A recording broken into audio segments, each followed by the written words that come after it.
Good morning. It's Monday, February 12th. The war in the Middle East is now 129 days old. I'm Jonathan Schanzer, Senior Vice President for Research at Foundation for Defense of Democracies, and welcome back to the FDD Morning Brief.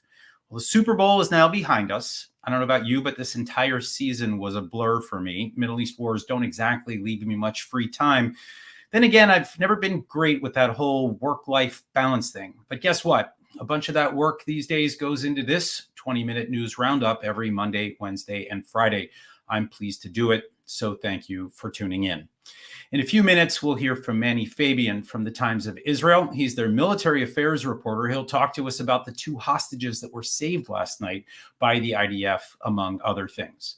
But before we talk to Mannie, I want to address the thousands of social media trolls out there who are peddling the falsehood that Israel created Hamas. Here's the deal. In the 1970s, Yasser Arafat and the PLO were kidnapping and hijacking and killing Israelis around the world. The violence was spinning out of control, and the Israelis were looking for ways to counter the group's influence among Palestinians. The Muslim Brotherhood was identified as an alternative. The reason? They're not exactly friendly to Israel, of course, but they maintained a strict policy of nonviolence toward Israel. So the Israelis identified a wheelchair-bound cleric named Ahmed Yassin, who they believe could counter the PLO's violent appeal.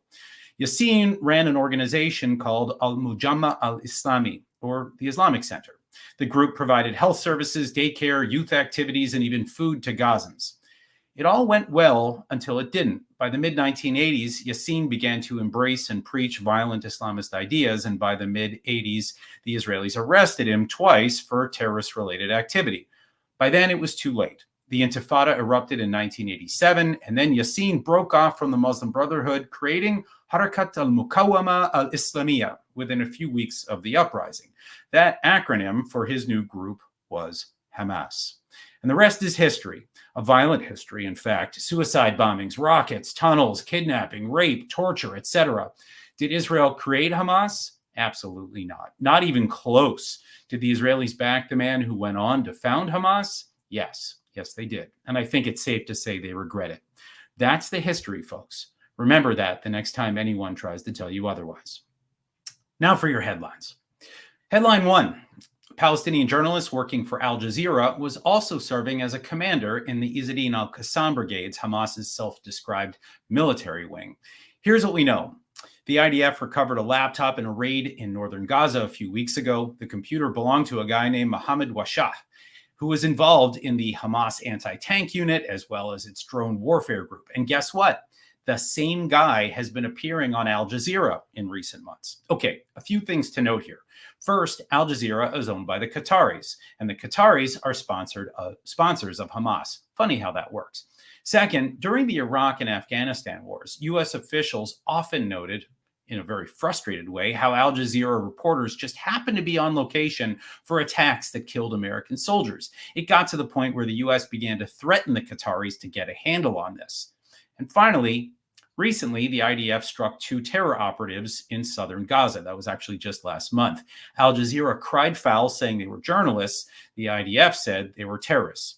I don't know about you, but I'm sensing a theme here. Headline 2. The Israelis found a server farm under an UNRWA facility in northern Gaza over the weekend. Surprise! UNRWA is working with Hamas. Okay, not a surprise. We've known that for years. But this was beyond even my imagination. The servers were literally plugged into the electrical system of UNRWA's headquarters. The headquarters, folks. There is no coming back from this. At least I hope not. I mean, I can actually see a justification for terror sanctions handed down by the Treasury against UNRWA now. But this is no simple matter. First, UNRWA officials are denying all knowledge of this. Yeah, okay, right.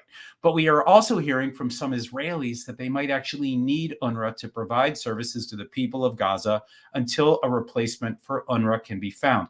This is a mess, folks. There's no other way to slice it. As for me, I just don't understand how the United States, the Europeans, the United Nations, literally everyone allowed this problem to fester. We saw it coming more than a decade ago. The evidence was there, and nobody cared. And headline 3, and this is the big one, the IDF recovered 2 hostages in Gaza last night. The news broke last night before Israelis were even awake. The IDF pulled 60-year-old Fernando Simon Marman and 70-year-old Louis Har out of the southern town of Rafah. The two were reported to be in good condition, and they were immediately transferred to Tel HaShomer Hospital. The timing of this is important. The IDF saved these two hostages in the town that the entire world seems to be warning the IDF not to enter. The Egyptians, the US, the Brits, the Dutch, they're all warning the IDF not to enter Rafah. After last night, the Israelis are not buying it, if they ever were in the first place. There's a good chance that more hostages are held in Rafah, probably an excellent chance at that. Thousands of Hamas fighters are in the tunnels beneath Rafah, and Israel must neutralize them to win the war. And there's a damn good chance that the Hamas leadership is lurking in those tunnels too. Over the weekend, the Egyptians were saying that Hamas has 2 weeks to cut a deal on the remaining hostages before an IDF incursion into Rafah. But after last night, I imagine that the fuse for this might be days, not weeks. Okay, it's now time to welcome Mannie Fabian to the program. He's the military correspondent for the Times of Israel. I met him about a year ago in Jerusalem and found him to be an impressive guy. And we're pleased he could make a little time to chat with us, take a little bit of time out of his busy schedule for a few minutes this morning. Welcome, Mannie. Hey, Jonathan. Thanks for having me. Pleasure to have you with us. Okay, let's talk about those big headlines coming out of Israel. We've got 2 hostages recovered. What can you tell us beyond the headlines? So this operation is really something quite special, and it's the second successful rescue of hostages from Gaza. And the first one in months. The first one was shortly after the war began. There was a rescue of a soldier, Ori Megidish, who was rescued at the beginning of the ground operation.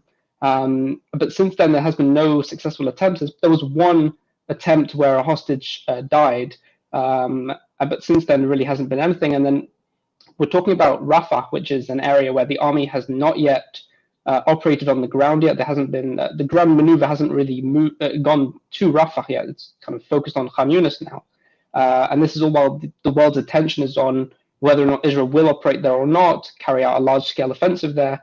And meanwhile, smaller operations are indeed being carried out to rescue these two hostages last night. Yeah, absolutely. And do you have a sense of exactly which unit was there, or any other specific information, or is that still being held closely by the IDF? Oh no, we have a good idea of what happened. So around 1 a.m., the Shin Bet security agency agents from the Shin Bet, as well as the Yamam counterterrorism unit from the police, they arrived in Rafah in a undercover way so that Hamas wouldn't notice.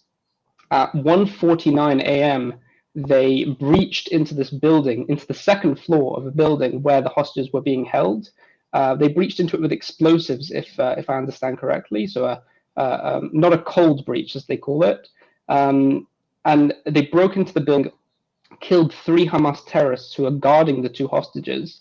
And then within a minute, the Air Force began to strike areas around the building to provide cover for the extraction. Under an hour, the 3 hostages were brought out into armored vehicles, taken to another area in Gaza where a helicopter was waiting for them, and then they were, taken, airlifted out to a hospital in Israel, and it was done within a very, very short amount of time.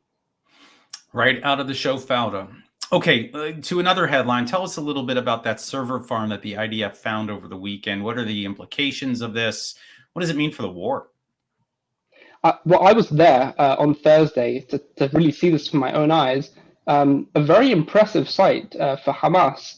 It is one of its more significant assets, according to me at least, where it managed intelligence, stored data, communications as well, and all while hiding it under UNRWA's headquarters.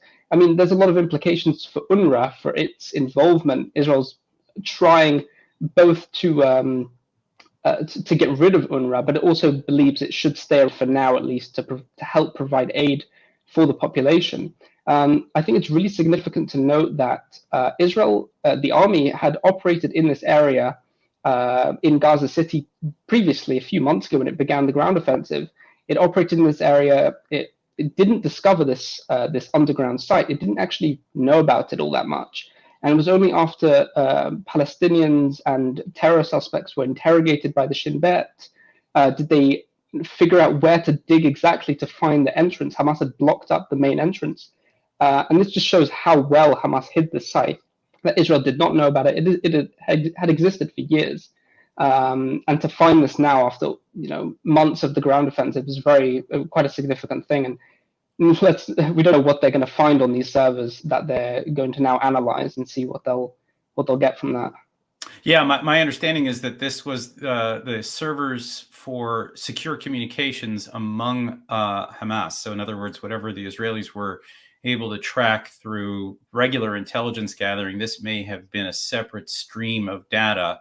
And so now there's the potential for just a treasure trove of intelligence. So that'll be interesting. And of course, the fact that this was derived from these ongoing interrogations is significant. I think people forget that there are something like 2,500 different Hamas fighters that have been arrested throughout this war and that they are talking.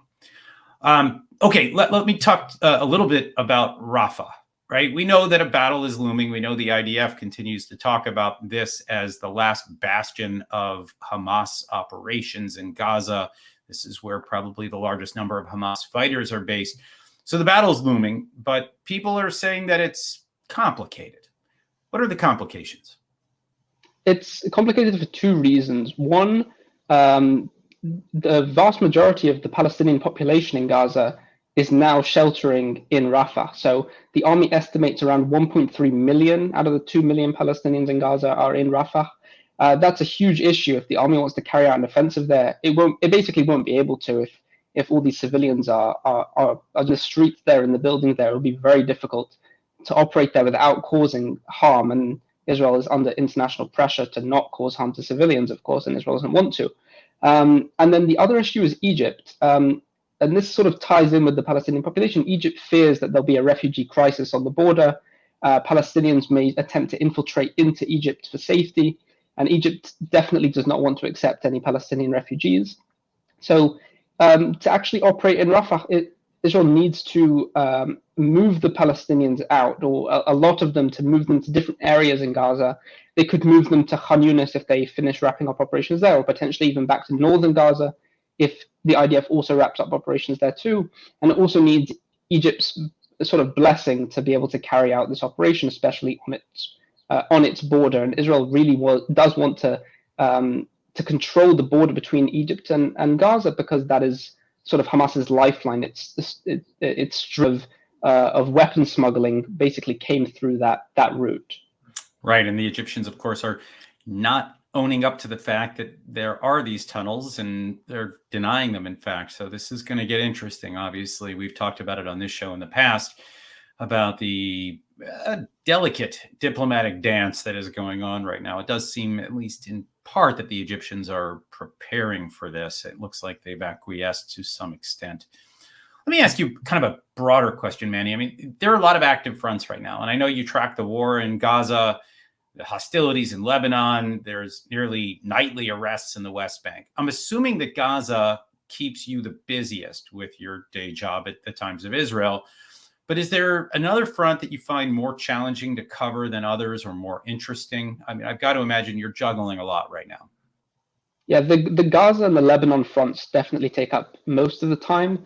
There are times where the Lebanon front seems to be a lot more active than even the Gaza one. There was a time where, the Gaza operation, it's every day most of the same thing. The army kills Hamas operatives, they capture sites. But with Lebanon, it's very different. There's always a strike carried out here and there, and Lebanese media is sometimes a bit more difficult to keep a track of what's going on there. The West Bank is less complicated because I'm pretty well versed on the Palestinian media, but I'm getting to know the Lebanese media and all the towns and where Hezbollah operates in Lebanon. Sort of more specifically, I know generally they operate in South Lebanon. But there's a lot to learn there to actually understand what's going on. It's been a front that has been mostly inactive for the past decade and a half. So I think not just me, I think Israeli media in general is starting to relearn again what Hezbollah is, where they operate, what kind of tactics they have. And it's it's a bit of a challenge there with Lebanon, even though it does take up a lot of my time. Yeah, I'll just anecdotally note that think tanks in Washington are also getting up to speed here on what's happening with Hezbollah in Lebanon. It's a lot to track. Let me actually ask you a specific question for our viewers and listeners. I want to ask you about the Israeli gag order system. Folks here in the U.S. don't really know much about it, but it's used fairly often, right? I mean, how often would you say that you are told that there is a gag order on stories that you're tracking? And maybe more specifically, have there been stories that have frustrated you because you've had to hold off on publishing them because of the Israeli gag order? Yes to all of that. Basically, the censor, the IDF censor, will at times let all the journalists know that a certain thing that they're likely aware of can't be published. And I can give one example, which we can publish now, which is the flooding of the Gaza tunnels. There was a period where the army began to flood tunnels with seawater, and we were not allowed to publish information about that, even though some of the reporters, including me, have seen it with our own eyes in Gaza during some of our visits to Gaza. We've seen this. I've taken pictures of it as well, and we weren't allowed to report on it. And then it got leaked to the international media. We were allowed to cite them, and then slowly, the army eventually gave up and said, "All right, you can publish it now," and we were all allowed. In general, every time I'm publishing something that's not come from the army spokesperson, either from a trip to Gaza or if I'm speaking to a military source that's not sort of approved to speak to media, then I do need to check this with the censor. So anything that I want to publish from a trip to Gaza, I'll need to run it by them, make sure they check that there's nothing written in there that's not allowed, and that goes for pictures as well. And that's where I find it sometimes frustrating, is that I'll be in Gaza, I'll take some pictures, and then I'll be told that I can't publish the pictures because they either give up away the sort of the location of the troops, and I'll need to wait some time to publish them. That's happened a few times, which is a bit frustrating to me. I can only imagine. Last question for you real quick. I mean, you've got some fascinating stories here. I mean, what, just maybe for a minute, just tell us a little bit about what life has been like since the war broke out 4 months ago. You're obviously interfacing with senior IDF officials. It sounds like you've been to Gaza, I don't know, 4 or 5 times. 12 times. 12 times. Amazing. That's incredible. Times, yeah. I mean, what's life been like? I mean, just going into Gaza 12 times has got to be pretty remarkable. Yeah.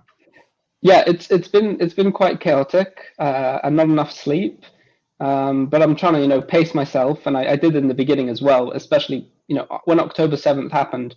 I worked from the moment it broke and for the next few days, and then I realized that a ground offensive was looming, and I had to pace myself.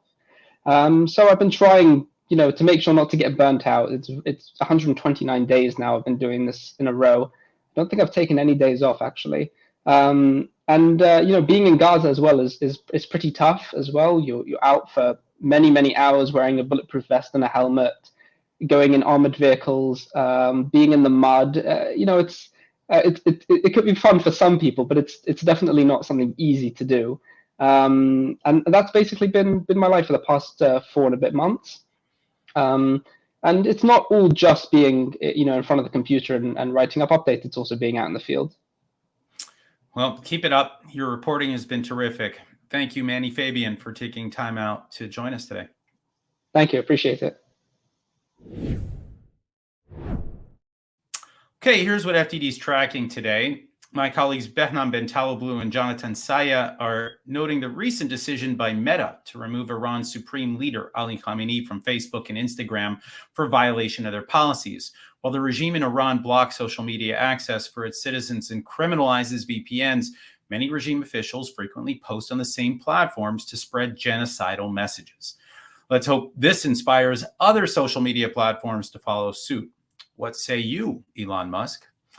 My colleague Craig Singleton is digging into a Reuters scoop that the U.S. utility company Duke Energy intends to decommission Chinese-made cattle batteries, CATL, that are currently located on one of the nation's largest marine bases, Camp Lejeune. Late last year, Craig published groundbreaking research on cattle's close connections to the Chinese Communist Party, highlighting their data security risks. Duke Energy also plans to phase out cattle products in civilian projects following congressional pressure. This move to ban the batteries less than a year after ribbon cutting ceremonies for them is a big step in the right direction for U.S. national security. And finally, my colleagues Brad Bowman and Mark Montgomery sat down to discuss the state of play in Taiwan, Ukraine, and Israel, why the outcome of these beleaguered democracies matters to Americans, and what role the U.S. should play in helping them.